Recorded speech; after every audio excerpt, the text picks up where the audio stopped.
માતા કી વંદે।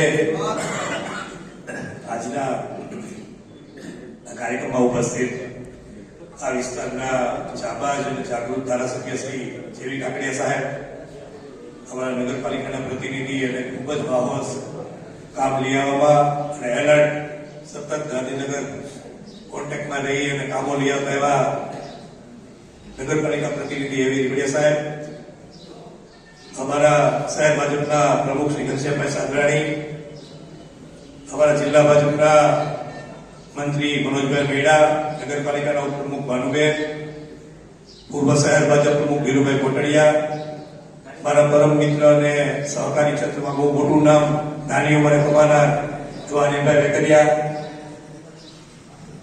અશ્વિનભાઈ, અમારા નગરપાલિકાના સભ્ય મહેશભાઈ, જયસુખભાઈ, જેતાભાઈ, નીતિનભાઈ, ચિરાગભાઈ, તમામ મિત્રો ભરતભાઈ, નકાભાઈ, અમિતભાઈ, પરેશભાઈ, પધારેલા લાભાર્થીઓ, ભાઈઓ તથા બહેનો,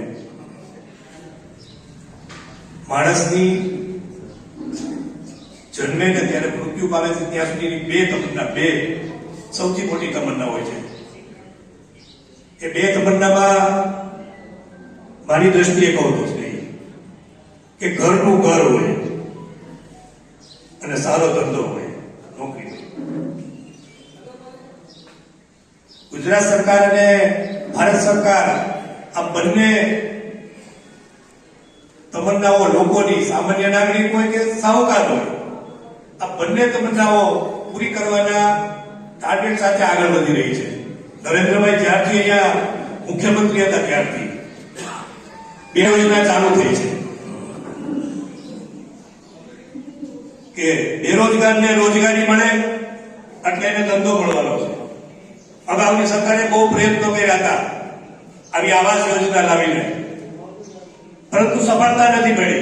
પારદર્શક વહીવટ 2017 પછી આવાસ યોજના, પ્રધાનમંત્રી આવાસ યોજના ગુજરાત સરકારે લાવી અને આ સમગ્ર રાજ્યમાં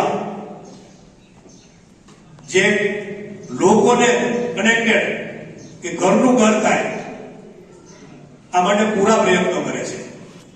મારે 4-5 વ્યક્તિઓને અભિનંદન આપવા છે, ધન્યવાદ આપવા છે। આપણા ધારાસભ્ય ખૂબ જાગૃત, જ્યારે હું પ્રમુખ હતો ત્યારથી લઈને હું ને એવી બેન ત્યારે એટલા ધક્કા ખાતા ગાંધીનગર જેવી સાહેબે એટલા પ્રયત્નો કરીને આ મકાન ફાળવવામાં, નવા બજેટમાં મકાનોમાં બજેટ ફળવાય એ માટે જેવી સાહેબ અને મારા જે કૌશિકભાઈ વેકરિયાને પણ યાદ કરવા છે।